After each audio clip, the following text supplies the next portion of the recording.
ఆ రోజు ఇదే రేవంత్ రెడ్డి గారు ఎంత బాధ కలుగుద్దంటే ఆ రోజు అక్కడ ఈ మల్లన్న సాగర్ కట్టద్దని 48 గంటల దీక్ష చేసిండు. 2008-9 రాజశేఖర్ రెడ్డే మల్లన్న సాగర్ కట్టి ఉంటే నువ్వు 2016లో వచ్చి దీక్ష ఎందుకు చేసినావు మల్లన్న సాగర్ కట్టద్దని?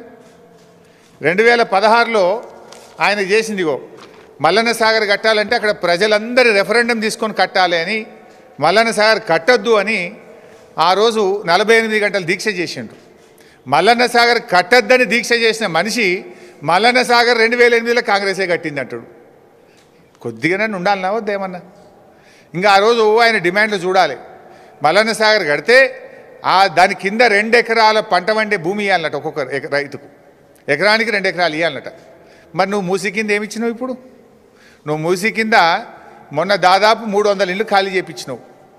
మూసీ కింద 300 ఇళ్ళు ఖాళీ చేపిస్తే ఏమిచ్చిండు రేవంత్ రెడ్డి? నిన్న మాట్లాడుతుండు మూసీకి అడ్డుపడతారా, మూసీకి అడ్డుపడి అభివృద్ధిని అడ్డుకుంటారా అన్నాడు. ఆ తెలివి నీది, అడ్డుకునే తెలివి నీది.